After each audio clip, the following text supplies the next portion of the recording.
Fala pessoal! E aí, gente? Tudo bem com vocês? Tudo jóia? Preparados aí para mais uma videoaula? Vamos lá? Então vamos embora. Bom, gente, então não esquece aí, primeiras indicações aí que eu faço para vocês, primeira orientação, pega seu caderno, caneta, seu material escolar, já deixa aí pertinho de você, do seu lado, para você começar a fazer as anotações, tá bom? Então um assunto também, outro assunto importante também, que nós vamos falar sobre os países da América Espanhola depois da independência. Como será que ficaram esses países aí? Já vimos aí a construção dos Estados Unidos, o nascimento dos Estados Unidos, construção dos Estados Unidos, já vimos aí um monte de assuntos aí, tá? Vários assuntos nós já vimos aí. E agora nós vamos ver um outro assunto, que esse aí também eu vou estar dividindo em partes, tá? Finalmente acabamos aí com aquele assunto da construção dos Estados Unidos, né? Desde o final dele. E agora nós vamos estar falando aí sobre as independências, os países da América Espanhola depois da independência, tá? Vamos ver como é que ficaram esses países aí, como é que ficou aí a Argentina. Eu vou tratar mais, eu vou falar primeiro de uma forma geral, né, as características desses países da América Espanhola depois da independência, e vou me basear hoje na Argentina, tá? Vou falar da Argentina, depois eu falo de Cuba e assim eu vou falando dos demais. Então a gente vai falar aqui, eu vou dar uma abrangência geral, tá? Um contexto histórico ainda do período da independência. Eu vou falar algumas características de todos eles. E depois eu vou focar aí na Argentina, porque a Argentina, entre todos os países da América Espanhola, foi aquele que mais cresceu, aquele que mais se desenvolveu no século XIX e no século XX. Vamos lá então? Preparados? Então vamos lá. Vamos começar Deixa eu começar compartilhando a tela aqui para você. Compartilhar a tela. Vou colocar aqui. E agora compartilhar. Beleza. Agora você está vendo aí. Está vendo direitinho? Pronto, deixa eu só ajustar agora aqui. Massa. Prontinho. Beleza. Eu coloquei aqui Coloquei uma imagem aqui, né? Mostrando os países aí, todos os países da América, né? Da América Latina, desculpa. Ali, né? Da América Latina. Da América não. Senão falta nos Estados Unidos e Canadá aí. Então, coloquei esses daqui e agora vamos lá. A aula do assunto de hoje é isso aqui, né? A aula de história. Nós vamos falar aí sobre a América Latina pós-independência. Vamos ver como é que ficou, como é que ficaram aí esses países, tá? Então, vamos lá. Deixa o origami passar. Vamos lá. Então, gente, veja bem. Aqui eu vou mostrando para vocês. Eu fiz esse esqueminha aqui só para vocês relembrarem aí como era a sociedade. Como é que estava a sociedade na América Espanhola, tá? Então, eu fiz essa pirâmide aí, tá? Para vocês poderem entender aí, ter uma compreensão aí de como era a sociedade, né? Que eu já expliquei isso aqui para vocês quando eu falei sobre as independências na América Espanhola. Então, a gente vai começar dividindo aqui, né? Eu coloco um pontinho aqui, outro tracinho aqui, e coloquei o tracinho. Fica legal? Vocês gostaram aí, gente? Podia ter colocado mais para baixo, né, pessoal? Tá bom, tá bom. Então aqui a gente coloca o primeiro grupo de pessoas, né, que viveu na América Espanhola, que era o ápice, que eram os chapetones, que eram os espanhóis que viviam na América Espanhola, que estava no topo da pirâmide. Abaixo deles vinham os crioulos, tá? Crioulos aí, descendentes de espanhóis, né, que moravam aqui na América. Depois a gente tem aqui mestiços, né, artesãos, comerciantes e alguns assalariados.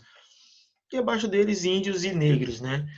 Ou seja, aqueles que eram escravizados, tá? Então era dessa forma aqui. E na verdade, gente, essa forma aí que você está vendo, que eu estou apresentando para você, essa pirâmide aí que você está vendo, ela ainda se perdurou ainda, tá? Não exatamente, essencialmente assim, mas não, sim, dessa forma, mas não que existia mais escravos, tá bom, gente? Mas ainda se perdurou essa estrutura, ainda demorou durante muito tempo para isso se acabar na América Espanhola, tá? Essa pirâmide aí, ela ainda continuou permanecendo durante muito tempo, né? Os mestiços ainda foram muito discriminados e os índios e os negros também, né? Embora na América Espanhola era bem menos negro aí, dependente, né, de alguns lugares ali, do que em outros locais, porque na América Espanhola em si, né, se trabalhava em cima da mita e da encomenda, explorando ali os nativos. O Brasil é que usou muito mais a mão de obra africana, mas na América Espanhola também se usou. Aqui no Brasil, é que usou-se mais, tá? Então vamos lá. Aqui a gente mostra a sociedade, então veja, após a independência, né, da América Espanhola, dos países da América Espanhola, que a grande maioria deles ali foi no século XIX, que nós vimos ali, né, da América Espanhola, existiam divergências ali enormes no que se diz respeito à formação dos seus estados nacionais. Então, nós vimos aí que desde da independência, né, desde o processo de independência da América Espanhola, nós vimos que a América Espanhola se fragmentou toda, né? Ficou ali, ao invés de formar um país só, como o Brasil conseguiu manter a unidade territorial, que ela era dividida em vice-reinos, né? E o Brasil era dividido em capitanias hereditárias, e ela era vice-reinos. Então, depois da independência, durante muito tempo ficaram na mão desses camaradas aí, chamados os caudilhos, né? Os caudilhos aí que eram grupos aí armados, né? Uma espécie de eles eram militares aí não oficiais, tá? Que assumiram aí o governo através de golpes, né? Alguns eram proprietários de terras ali, tá bom? E assumiam aí tomavam conta do país aí através de golpes, né? Então, que herdaram aí ainda alguma posição privilegiada. Então, esses caudilhos aí continuou influenciando e muito na América Espanhola. Então, depois que formou-se, gente, a América Espanhola, existiam umas dificuldades de como seria o país, como é que seria cada país, como é que a América Espanhola iria se comportar. É, ia ter escravidão, não ia ter escravidão, ia ser uma monarquia, ia ser uma república, se proclamou-se, claro que todos eles, só o México que passou ali, com exceção do Brasil, né? O México ainda passou ali por um período curto de monarquia ali, né? De império ali, o México ainda passou por um tempinho e depois acabou. E o Brasil que manteve ainda a monarquia, né? Manteve a monarquia ainda. Na América Espanhola não, na América Espanhola adotaram repúblicas aí, né? Adotaram repúblicas e alguns ainda mantiveram a escravidão por um tempo, como o Paraguai era uma república escravista, né? O Paraguai ainda era, o Brasil também era uma monarquia escravista, mas se tratando da América Espanhola, precisava se decidir, precisava se ver aí a decisão como é que ia ter, como é que ia formar esse país, né? O Brasil também passou por processos muito difíceis ali, desde o Pedro I que segurou ali a unificação do Brasil, né? A unificação territorial, mas durante a regência de 1831 a 1840, vocês vê aí como foi difícil ali para manter, né? A gente teve várias revoltas ali, Farroupilha, Baleares, Sabinada, Cabanagem, teve várias revoltas ali e colocou em xeque a estrutura do Brasil.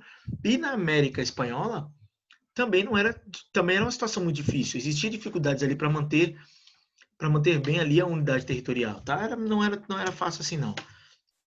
Então vamos lá, gente. Aqui, aí aquela mesma. Existiam umas divergências ali, gente, muito parecido com o que aconteceu no Brasil aqui na regência, né? Então, no campo político, a oposição ocorria entre os defensores de um Estado unitário e centralizado e outros federalistas, partidários da autonomia das diversas regiões. A mesma coisa que aqui aconteceu no Brasil, pessoal. Mesma coisa assim, se você for ver, os Estados Unidos ele consegue sua independência, né? Dia 4 de julho de 1776, e coloca-se uma república federalista, tá? Até mesmo depois da Guerra de Secessão, que nós já estudamos aí, consegue manter ali a unidade territorial. E aqui também existia, no campo também, no político, existiam essas divergências. No Brasil também tinha. Você pode ver que durante o Brasil, aqui no Brasil, a gente vê, vocês observam aí que os liberais foi governado através de uma tendência dos liberais moderados, né? Os restauradores dançaram, os liberais exaltados ali também que queriam a república não conseguiram, ficou entre os liberais moderados que dividiam-se, elite progressistas e regressistas. Aqui na América, estou só lidando para vocês entenderem aí na América Espanhola. Já aqui na América Espanhola, a gente vê que esse mesmo problema que aconteceu no Brasil, principalmente durante a regência, acontecia aqui na América Espanhola também, tá? Eles tinham dificuldades, eles teriam que decidir ali como seria aquele país, se seria um federalismo ou se seria na capital iria ter um poder centralizado, se os estados iriam ter autonomia, iriam ter certas liberdades, como era nos Estados Unidos, que a gente sabe que a independência dos Estados Unidos, ela serviu de base aí para a independência de toda a América, quase toda a América, né? Quase toda a América, principalmente aqui na América do Sul. Então, ou seja, existiam essas divergências aí. O problema era que, dando mais autonomia para os estados, corria um risco de mais fragmentação ainda, já que a América Espanhola não foi feito a independência de forma unida. Foram vários países ali, né, que se tornaram ali, como você sabe. Então, mesmo assim, ainda tinha esse receio se deveria ser um país com uma unidade ali, existia ali um poder centralizado em algum determinado local, ou se o país iria dar autonomia para os estados. Então, essas divergências elas aconteciam. Se seria um estado unitário e centralizado, e os federalistas que eram a favor da autonomia das diversas regiões, dos estados que existiam. Então, alguns aí preocupados sempre com o seu poder local, na manutenção do seu poder local, enquanto outros ainda estavam pensando na unidade territorial. Tá? Então, esses problemas que aconteceram aqui no Brasil também aconteciam na América Espanhola. Vamos lá, então. Aí eu mostro novamente aí aqueles caudilhos, que eu já expliquei quem era, né? Que iam através de golpes, né? Então, veja, os unitários, né?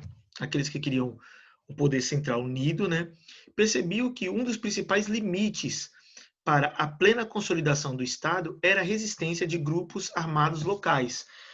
Esses grupos armados locais, gente, queriam manter o seu poder, queriam manter a sua pequena força ali, o seu pequeno império, tá? Então, eles não estavam interessados em fazer um país unitário, né, com o governo central comandando as outras regiões, porque eles iriam acabar perdendo a sua liberdade, perdendo o seu poder para o governo central. Então, para eles, né, para esses caras aí, que principalmente os caudilhos, era muito mais fácil manter os seus poderes locais. Seria muito parecido, gente. Calma, só tô fazendo só para vocês entenderem. É como se fossem os coronéis naquela época aqui no Brasil, né, na República Velha, que a gente via que o coronel tinha um poder local. Que o coronel aqui no Brasil, na República Velha, ele era o centro da vida política.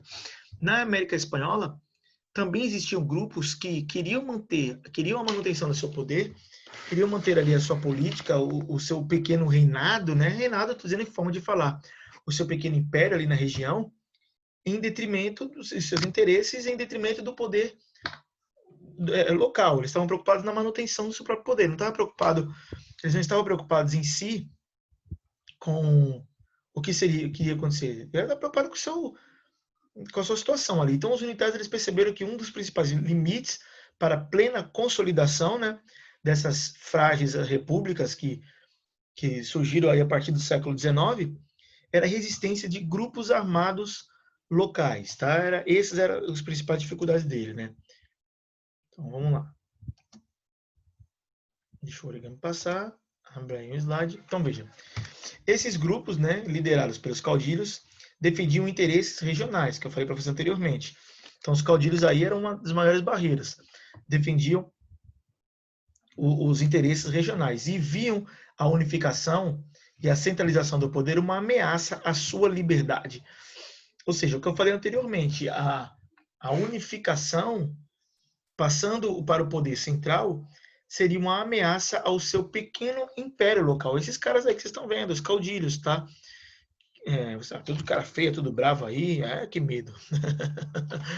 Então, eles tinham certos receios de perder o seu poder.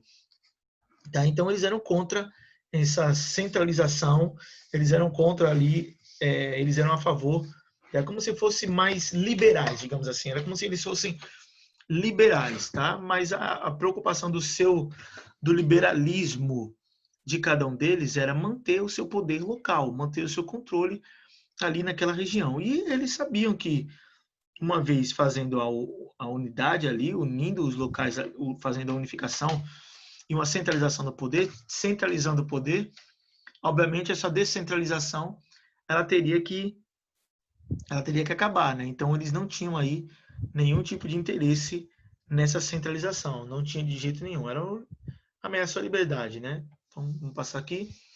Vamos ver a dificuldade dos unitários, aqueles que queriam unir, né? Aqueles que eram a favor de um governo mais forte. Vamos entender aqui então quais eram as dificuldades que eles tinham aí para o crescimento econômico. Então veja, enfrentar grupos armados, que nós já falamos aí, que eram os caudilhos, né? Que eram apoiados pelos caudilhos, esses grupos armados aí que andavam em bandos e acabavam assassinando pessoas e acabavam criando uma desordem, era um problema para eles. Definir o papel da igreja, porque a gente sabe que a instituição da Igreja Católica, ela sempre foi uma instituição muito importante, né? Então, qual era o papel da igreja, quais eram os limites da igreja, se iria existir limites ou não, né? Porque a gente sabe que a igreja sempre teve um papel fundamental na sociedade, tá? Principalmente a Igreja Católica, né? Sempre teve um papel importante, fundamental na sociedade. Qual seria o papel da igreja? Tá bom? Se seria um Estado laico, se não seria um Estado laico, se seria um Estado católico, seria um país católico ou não. Definir o papel da igreja teria que se aliar-se à igreja, que tinha muita influência com a população, definir aí como ia ficar a situação da igreja, né, socialmente falando, politicamente falando. Tinha essa outra aí, como se chama, essa dificuldade. Organizar novas instituições políticas, precisava se organizar novas instituições políticas, claro, né, os ministérios, né, enfim, instituições sociais também, escolas, né, como eu disse, né, ministérios, enfim, reestruturar a produção, ou seja, reestruturar a produção, como é que eles iam trabalhar agora com a questão da produtividade deles. Então, eram pontos aí que eram fundamentais. Por conta das guerras, muitos locais tinham acabado, então eles precisavam produzir, precisavam aliar-se aí a algum setor econômico para poder fazer o seu país produzir, crescer economicamente. Então, era uma das dificuldades aí que os unitários eles tinham, né? Então, já tinha 4 pontos aí bem importantes para eles poderem definir como isso ia ser feito, como isso ia ser consolidado. Não era tarefa fácil não, tá, gente? A gente olha assim, que besteira. Não era tarefa fácil de jeito nenhum, tá? Era uma tarefa aí realmente bem complicada aí para os unitários aí estarem resolvendo essa questão aí, né? Então, veja, inserir novas economias no mercado internacional, precisava-se aí fazer acordos, né?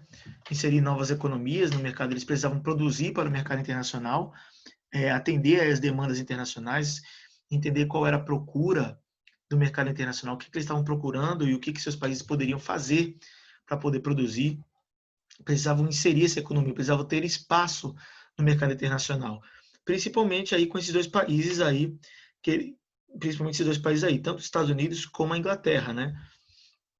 Ajustar as relações com a Inglaterra e com os Estados Unidos. Então, que eram esses dois países aí, que eram os mais poderosos aí, um dos mais poderosos. Os Estados Unidos aqui na América não era o mais poderoso do mundo, obviamente. Os Estados Unidos ainda estava atrás da França, tá? Ele estava muito atrás da França, estava muito atrás da Prússia, da Alemanha, né?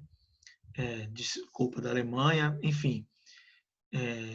Então ainda estava muito atrás, mas os Estados Unidos aqui na América era o que tinha mais credibilidade, obviamente, tá? E com a Inglaterra, como é que precisava se reajustar. Então, eles precisavam ajustar as relações com esses países. O que é que eles poderiam oferecer para esses países, fazer parceria com esses países, vender os seus produtos manufaturados e, em contrapartida, comprar produtos industrializados. Era assim realmente que acontecia.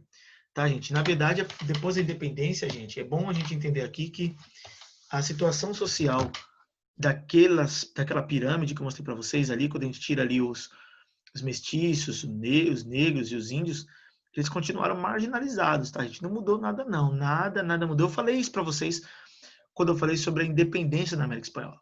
Eu falei isso, eu deixei isso bem claro para vocês. Tá? Então não tinha mudado nada, mas essa era uma das dificuldades que os unitários eles tinham, né? Inserir novas economias no mercado internacional, porque precisava vender seus produtos, principalmente produtos aí, principalmente matéria-prima ali, enfim, né? E eram consumidor de produtos industrializados. Eles eram consumidores, já que não tinha indústria para poder fazer seus países aí crescer. E ajustar as relações com esses dois países que era de extrema importância. A Inglaterra, na Europa, e os Estados Unidos aqui na América, né? Que já falei para vocês, dei aquela aula sobre a América para os americanos, enfim, onde os Estados Unidos queria afastar essa ameaça. Mas seria importante, era um ponto que precisava ser discutido e precisava ser resolvido a relação, ter uma relação amistosa tanto com os Estados Unidos como a Inglaterra, tá? Então vou passar aqui para vocês poderem. Deixa o origami passar.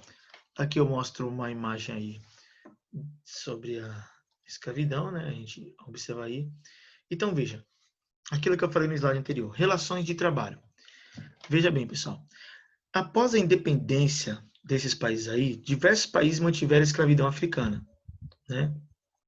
Até o início da segunda metade do século XIX. Então, eu coloquei alguns aí: Bolívia, Peru e Paraguai. Foram um daqueles que ainda mantiveram aí a escravidão. Embora a gente saiba que o Brasil foi um dos últimos, mas mesmo depois da independência, alguns ainda mantiveram aí o regime de escravidão, né? Ainda tinha. Então, as relações com o trabalho, esses países ainda dependiam da mão de obra africana, principalmente o Bolívia, Peru e o Paraguai, e o Brasil aqui na América Portuguesa, né? Que fazia parte da América Portuguesa.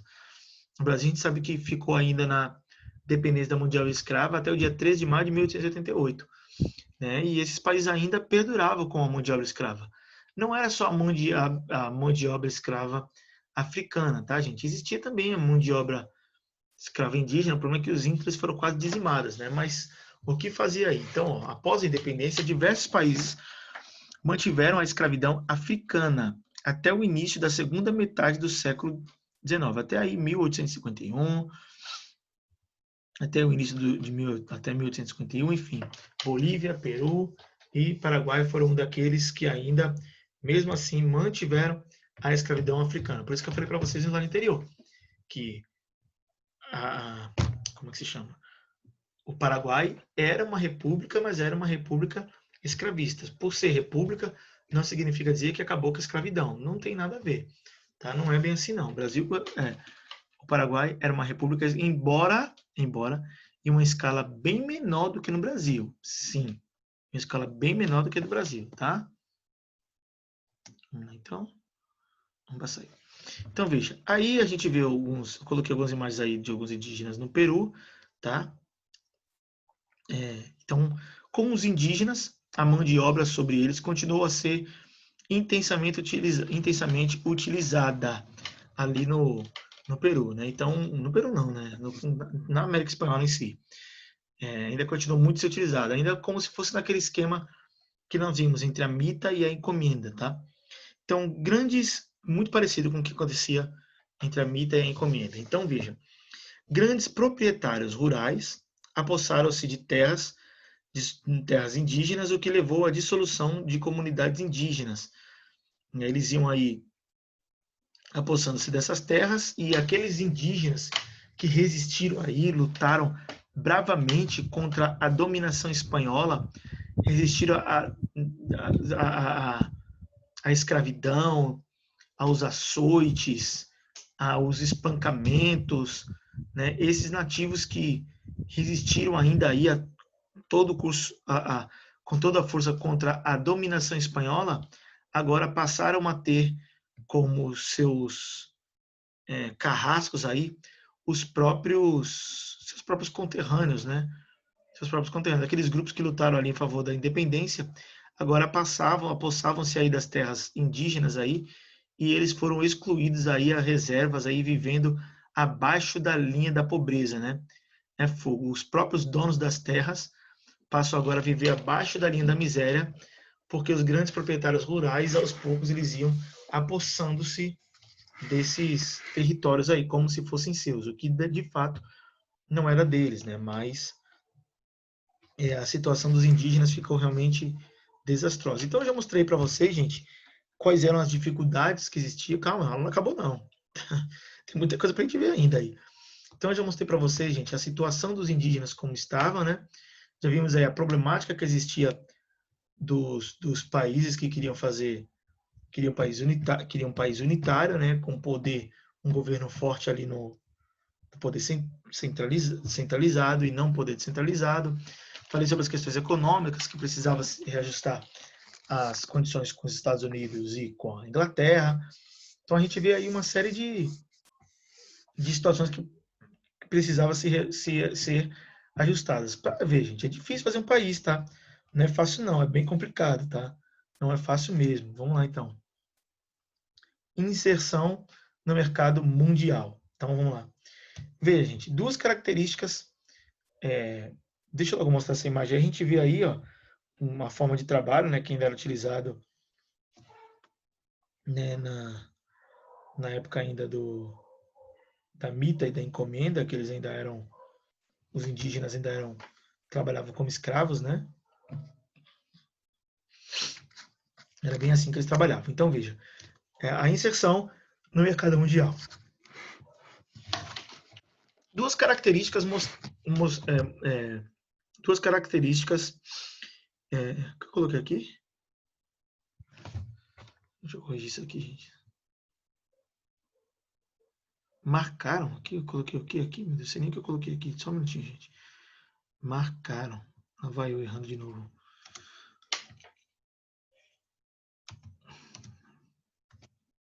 Marcaram.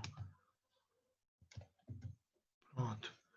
Corrigi aqui. Lá vai o professor Rafael errando a digitação novamente. Vamos lá, né? Duas características marcaram os recém-formados estados hispano-americanos. 2 pontos. A manutenção das relações de trabalhos herdadas do período pré-colonial.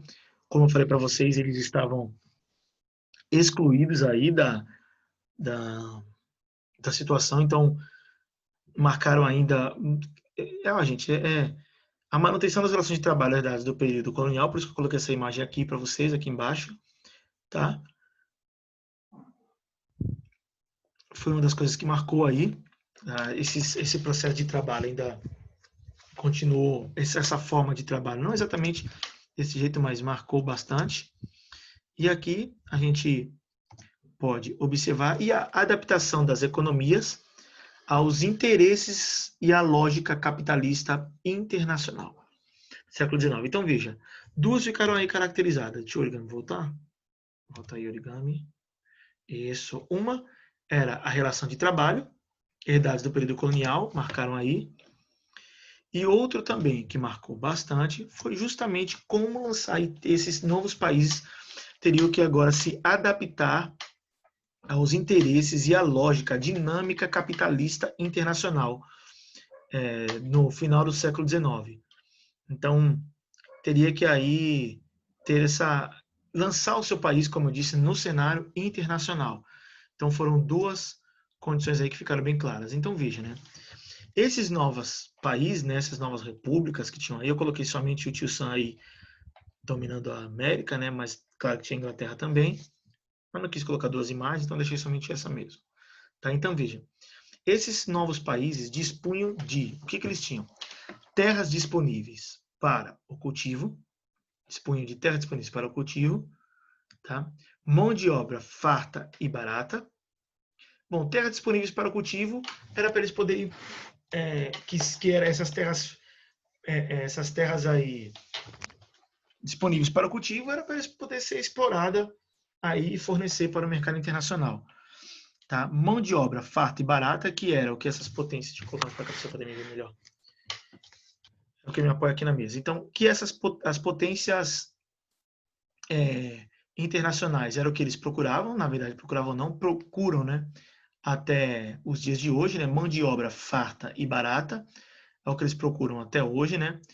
Então, produtos agrícolas, onde eles pudessem fornecer produtos agrícolas aí, para essas grandes potências internacionais, principalmente eu estou falando de duas aí, que eram os Estados Unidos e a Inglaterra, tá bom? Que eram que essas potências elas possuíam, atender os interesses dessas duas potências mundiais, os Estados Unidos e a Inglaterra. Então precisava atender o interesse aí desses países, tá? Estados Unidos e Inglaterra. Então, ou seja, eles tinham terras disponíveis para o cultivo, para poder trabalhar, né? Mão de obra farta e barata, que é o que esses dois países procuravam, não, procuram até os dias de hoje, né? Produtos agrícolas, para eles poderem fornecer, instituições políticas frágeis. Era tudo que esses dois países eles queriam. Instituições políticas frágeis. Veja que nós falamos aí na aula passada sobre o que os Estados Unidos ele fez com o Panamá, né? Com a Colômbia e depois com o Panamá. Cortou o Panamá praticamente ao meio para fazer um canal ali para ligar o Oceano Pacífico e o Oceano Atlântico, aproveitando-se aí da jovem república ali. Então, ou seja, instituições políticas frágeis. Era o que eles precisavam, o que os Estados Unidos e a Inglaterra precisavam, eles acabaram encontrando aqui na América Espanhola, tá? Inclusive, a gente até falou da República das Bananas aí na aula passada. Expliquei para vocês aí o que era, porque esses países foram chamados de República das Bananas. Então, veja aí, o que eles precisavam, eles encontravam aí, tá bom? Então, ou seja, tá aí. Vamos mostrar, eu fiz um esqueminha aqui, gente, montei mais ou menos parecido com aquele que eu faço do Pacto Colonial. Então, eu montei um esqueminha aqui para você entender um pouco, para a gente poder entender como essa relação de compra e venda, como é que isso funcionava, tá? Então, vamos entender aqui através de um esquema que eu montei, bem parecido com aquele que eu fiz do Pacto Colonial, na verdade igualzinho, só mudei os nomes quando eu falei sobre o Pacto Colonial, para a gente poder entender essa dinâmica como acontecia, como é que os Estados Unidos e a Inglaterra, eles beneficiavam-se dos relacionamentos aí econômicos com os países aqui da América Espanhola. Vamos entender aqui então.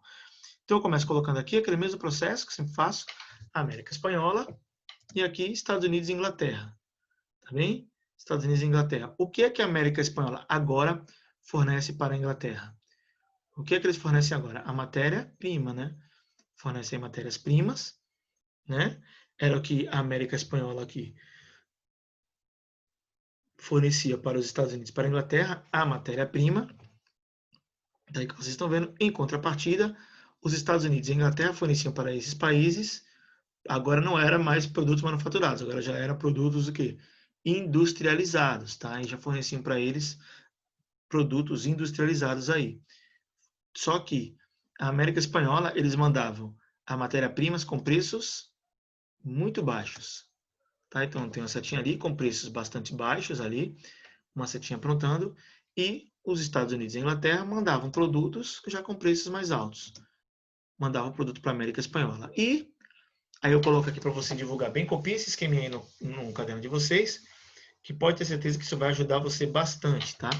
Então é bom você copiar esse esqueminha aí no quadro que eu montei aí. Aí o que acontecia? Aqui ó, a gente vê agora, né, dependência de produtos industrializados, porque na América Espanhola não tinha uma indústria forte, então eles eram consumidores, forneciam matéria-prima, mas eles eram consumidores mesmo dos produtos industrializados, tanto dos Estados Unidos como da Inglaterra, e a Inglaterra e os Estados Unidos, né, fornecedores de produtos industrializados. Então, montei vamos colocar aqui bem no meio, deixa eu colocar aqui. Pronto, então, vamos montar esse esqueminha aí, gente, um esquema de explicação, que eu chamo de esquema de explicação, para você poder entender como era essa dinâmica aí econômica que acontecia. Então a gente vê que os países da América Espanhola, eles forneciam a matéria-prima com preços baixos, e a Inglaterra e os Estados Unidos, né, dois países obviamente diferentes, que eram fornecedores de produtos industrializados, forneciam com preços altos produtos industrializados, né? Então, ou seja, os países da América Espanhola, existia uma dependência de produtos industrializados, e os fornecedores de produtos industrializados. Era mais ou menos assim que acontecia, era mais ou menos assim não, era assim que acontecia as relações entre os países da América Espanhola junto com os Estados Unidos e a Inglaterra, que passaram a ser aí agora os novos detentores aí. Claro, né, gente? Acabou a ameaça da Espanha, não tinha mais aquela ameaça espanhola, esses países, essas jovens repúblicas, elas agora estavam livres para negociar com quem elas quisessem. Tá? Então, eles não tinham mais interferência da Espanha. Então, eles faziam suas negociações diretamente com esses países, coisas que aqui, antes da independência, eles estavam totalmente presos aí ao chamado Pacto Colonial. Como eles estavam presos ao Pacto Colonial, existia uma barreira, existia um limite para qualquer tipo de negociação. Agora, mas não. Já são países livres, são repúblicas independentes. Desculpa. E agora eles podem comercializar com quem eles quisessem, tá? Então, vamos lá. Deixa o origami embora aí com o nosso esquema de explicação. Aqui, gente, então eu vou falar um pouquinho agora da Argentina, como havia prometido para vocês, tá? E eu vou falar somente da Argentina e encerrar a aula, tá bem? Vou falar somente da Argentina, tá? Aqui para você entender. Então, veja, crescimento e contradição na Argentina. A gente vai entender por que é crescimento e contradição na Argentina. Vamos lá, então. Aqui a gente pega, passei alguns informativos para vocês. Então, veja, a Argentina no século XIX para o século XX foi o país da América Espanhola que mais cresceu economicamente, onde ele desenvolveu aí uma política econômica, errei aqui, econômica, estou errando aqui,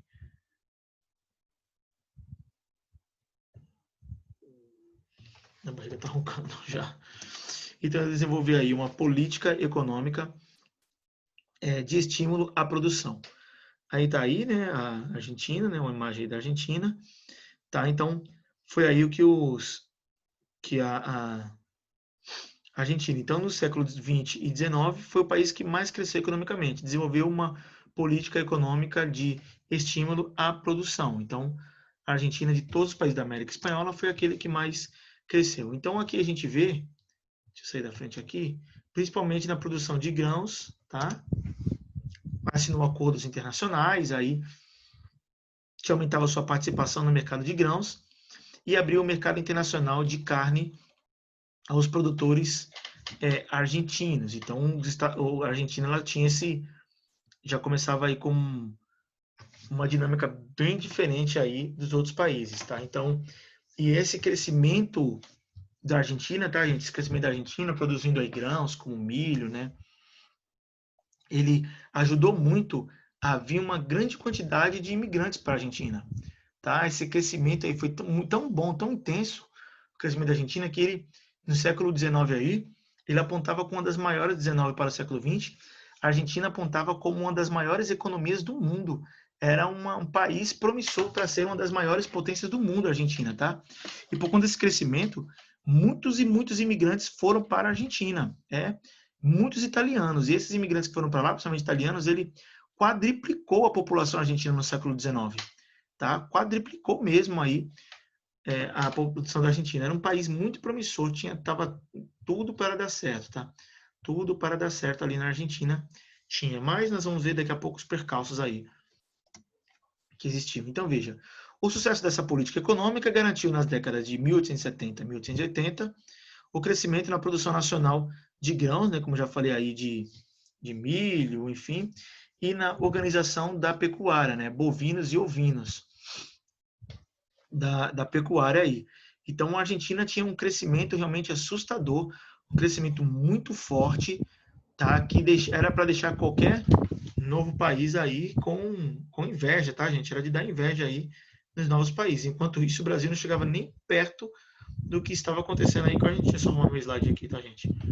O Brasil aí não chegava nem perto dessa economia, dessa expansão econômica da Argentina. Então, como eu disse, né, garantiu nas décadas de 80, 70 e 80 forte crescimento na produção nacional de grãos e na organização da pecuária. Por isso que atraiu uma quantidade de imigrantes que chegou a quadruplicar a população da Argentina. É verdade, gente. Quadruplicou aí a população da Argentina. Um grande número de imigrantes que saía da Europa e vinha para a Argentina. Vamos lá, então. Vem aqui mais uma imagem da Argentina. Eu coloco aqui. Aí, gente, veja bem, eu coloquei aí a mecanização na agricultura e no processo das matérias-primas acelerava a capacidade produtiva e facilitava o ingresso de recursos e de tecnologia estrangeira no país. Mas o problema é que a Argentina, gente, de certa forma, eu vou falar já já. Eu não queria falar nesse slide não. Aqui eu passei mais um informativo para vocês. Né, a mecanização na agricultura e no processo das matérias-primas acelerava a capacidade produtiva e facilitava aí o ingresso de recursos de tecnologia estrangeira no país. Pronto, eu vou falar aqui dos problemas. A questão, gente, do problema da Argentina, embora tinha crescimento aí estrondosos aí, tá, como apontava com uma das maiores economias do mundo, né? O problema era que ele ficou extremamente dependente da tecnologia estrangeira e não implantou novas tecnologias e não colocou novas políticas de adaptação, principalmente nas questões sociais, tá? Principalmente nas questões sociais. A Argentina ia crescendo e a elite argentina não sabia dividir o lucro, não precisava dividir tudo, mas não sabia, foram extremamente gananciosos. E isso começou a causar insatisfações generalizadas na classe trabalhadora, que já tinha contato aí, principalmente italianos, com o socialismo, com o anarquismo, com o comunismo, e aí começam os protestos na Argentina. Então foi a concentração de renda que foi muito grande. Eles não souberam dividir o lucro, tá? E mostrava a fragilidade aí muito aqui, ó, já coloquei aqui essa imagem. Então, o operariado crescia também a partir do momento que tinha um crescimento econômico muito forte. O operariado crescia e eles organizavam-se em federações e sindicatos, né? Principalmente de influência comunista, influência socialista, influência anarquista, né? E lutava por aumento de salários e por melhores condições de trabalho. Então esse crescimento aí que eles lutavam, a causa deles era uma causa justa, tá, gente? A causa aí do povo argentino era uma causa justa. né? As reformas que eram feitas de forma políticas não atendiam às necessidades da população argentina, que ainda trabalhavam muito e ganhavam pouco, né? Onde tinha trabalhos em péssimas condições de trabalho. E isso poderia ser resolvido sim. A Argentina mostrava sinais de que tinha condição financeira de solucionar esses problemas, mas não fizeram. Preferiram não fazer e acabaram pagando por isso. Quando chegou a crise de 1920 até 1929, que os países pararam de comprar produtos argentinos, a economia quebrou. Então veja lá, apesar do clima de euforia e modernização, apresentava aí claros limites, tá? Apresentava claros limites, né? Limites claros ali. A modernização se concentrava na melhoria das condições de produção e circulação de mercadorias e não em novos produtos de tecnologia. Não investiam aí em novos produtos de tecnologia. A modernização se concentrava na melhoria das condições de produção e circulação da mercadoria só. E não tinha novas políticas para poder resolver os problemas, né? Porque o mercado era dinâmico. Então, a modernização não vinha acompanhado de investimentos em tecnologia, nem de renovação nas práticas políticas, como eu falei anteriormente, ou de melhorias sociais promovidas pelo Estado, né? Onde aconteceu essa imagem que eu estou colocando aí à sua direita, onde a renda na Argentina ela concentrou de uma maneira muito grande. E o lucro que eles estavam obtendo, eles não faziam investimentos em novas máquinas e não procuravam as novas políticas para negociação com o mercado internacional. Ou seja, a sua política ficou obsoleta, né? Ficou aí ultrapassada, tá? E acabou tendo problemas aí quando teve a crise de 1920 e 1929. Aí a gente, 20 começa a crise, né? Os países eles param de comprar e aí a economia da Argentina ela cai. Então, olha aí. Né? Deixa eu só ver a letrinha aqui, gente. Ok, beleza. Então, beleza. A economia da Argentina baseava-se na agropecuária de exportação, o que a tornava dependente dos países ricos. A crise financeira dos anos 1920 expôs os limites desse crescimento e aí a economia da Argentina ela despenca, tá? Ela cai de uma forma extremamente grande aí, despenca a economia argentina e aí a Argentina nunca mais consegue se restabelecer e ser um país promissor como apontava a ser. Tá bom, gente? Então, a nossa videoaula vai ficando por aqui. Eu espero muito que você tenha entendido, espero muito que você tenha gostado e eu vou deixar para vocês um grande beijo, gente. Falamos de Argentina. Na próxima aula vamos falar sobre Cuba. Independente? A gente vai ver na próxima videoaula. Tá bom? Um grande abraço para você, um grande beijo, fique com Deus e até a próxima videoaula. Tchau!